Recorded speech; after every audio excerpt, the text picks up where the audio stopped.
Isang matagumpay at makabuluhang kaganapan ng isinagawa ng National Housing Authority ng Gitnang Luzon na pinangunahan ni Ms. Minerva Calantuan, Regional Manager NHA Region 3 sa Northville 14, Barangay Calulot, City of San Fernando, Pampanga. Sa temang Serbisyong Dala ay Pag-asa, ang People's Caravan ay nagbigay ng maraming benepisyo sa komunidad sa pamamagitan ng pagsasama-sama ng 32 o 32 na iba't ibang ahensya ng gobyerno.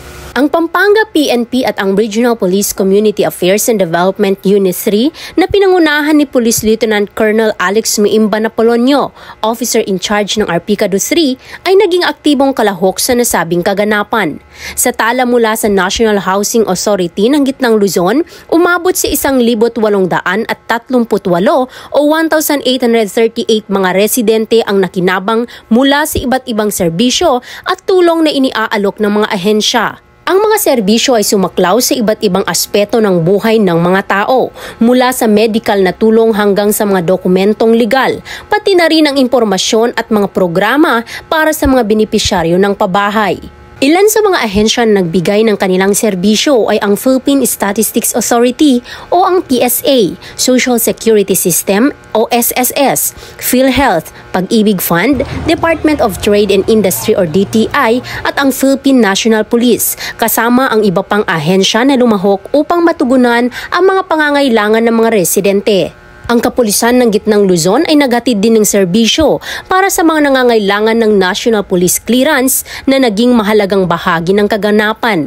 Ang pagkakaroon ng National Police Clearance ay nagbibigay ng mahalagang dokumentasyon para sa iba't ibang layunin, mula sa employment hanggang sa iba pang legal na pangangailangan na nagbigay ginhawa sa mga residente sa pamamagitan ng agarang pagproseso ng kanilang mga aplikasyon. Ang matagumpay na pagtutulungan ng mga iba't ibang ahensya sa kaganapang ito ay nagbibigay inspirasyon para sa mas marami pang aktibidad na magdadala ng serbisyo at pag-asa sa mas maraming lugar. Isang konkretong halimbawa ng malasakit at pag-unlad sa serbisyo publiko na nagsusulong ng makabuluhang pagbabago para sa bagong Pilipinas. Lubos po ako nagpapasalamat sa mga lumahawak dito sa ating pamahalaan na maganda po yung patakaran nila dito na di po nila pinababayaan yung mga tao dito. Lahat po ng servisyo binibigay po nila sa amin. At nagpapasalamat po ako sa bumubuo ng mga ganitong programa. Marami po sila natutulungan tulad ng mga kapuspad at kagaya ko. Ang nasabing programa ay naglalayong tugunan ang mga pangangailangan ng komunidad sa isang organisado at accessible na paraan na naglalayong mapabuti ang kalidad ng buhay sa mga lugar na nangangailangan ng suporta. Mula dito sa Gitnang Luzon, ako ang inyong PNN correspondent, Patrolwoman Lixen Reyes A. Saweran, alagad ng batas, tagataguyod ng Balitang Pulis.